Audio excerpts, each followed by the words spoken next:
तर कालच योजना हे झालेली आहे, काय आकडेवारी आहे?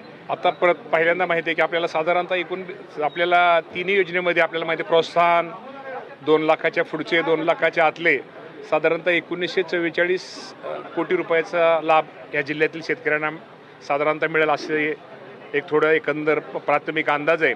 आणि आज पहिल्यांदा जर पाहिलं तर साधारणतः 544 कोटी जे क्लिअर आहेत त्यांना पहिल्यांदा 2 लाखाच्या वरचे वेगळे दोन आहेत, तर त्याचा निश्चित प्रकारे शेतकऱ्याला लाभ होईल. खरंच राज्याचे मुख्यमंत्री दोन्ही उपमुख्यमंत्र्यांचं मी आभार मानतो.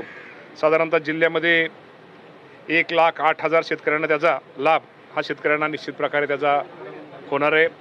खूप चांगला निर्णय राज्याचे मुख्यमंत्री दोन्ही उपमुख्यमंत्र्यांनी घेतलेला आहे आणि आपल्या सगळ्यांना माहिती आहे आता हे सुरू झालेलं आहे आणि ऑटोमॅटिक साधारणतः 30 जुलैपूर्वी पहिला टप्पा नंतरचे टप्पे हळूहळू हे सगळे पूर्ण करते. असं देखील होतंय विरोधकांकडून खूप उशीर झाला, हे योग्य वेळी मिळाले. उशीर वगैरे म्हणण्यापेक्षा तुम्हाला माहिती आहे की यादी तर अचूक असली पाहिजे. विनाकारण परत डबल यादी करण्यामध्ये अर्थ नाही आहे.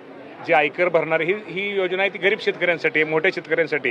जो इन्कम टॅक्स भरणारा शेतकरी आहे त्यासाठी योजना आहे. त्यामुळे थोडा उशीर झालेला आहे, आम्ही हे मान्य करतो, पण जो उशीर झाला तो शेतकऱ्यांच्या भल्यासाठीच झालेला आहे. मामा, एक चर्चा आहे बऱ्याच दिवसांपासून की 2 राष्ट्रवादी एकत्र येणार, जर आले तर राष्ट्रवादीचे या बाबतीमध्ये आमच्या प्रमुख सुनेत्रा वहिनी पवार निर्णय घेतील, तटकरे साहेब घेतील, भुजबळ साहेब घेतील, प्रफुल्लभाई घेतील.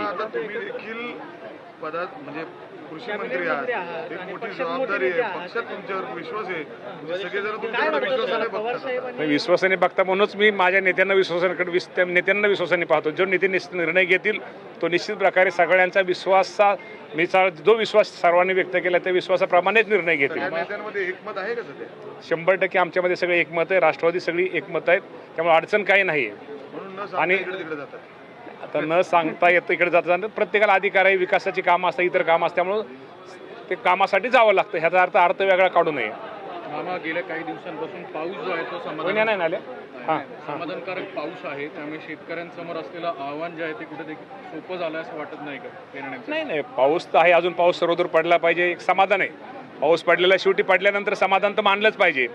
आज पाऊस सगळीकडे पडतोय, अजून काही ठिकाणी आहे, काही ठिकाणी अजून पाऊस अपूर्ण आहे, परंतु नक्की भविष्य अजून येणाऱ्या दिवसामध्ये सगळीकडे राज्यामध्ये पाऊस पडावा.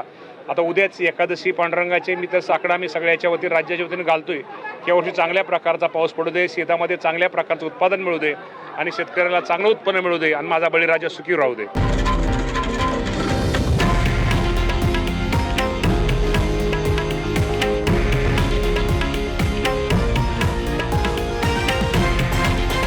हे आहे देशातील नंबर 1 न्यूज नेटवर्क आणि आपण पाहत आहात TV9 मराठी, एकमेव.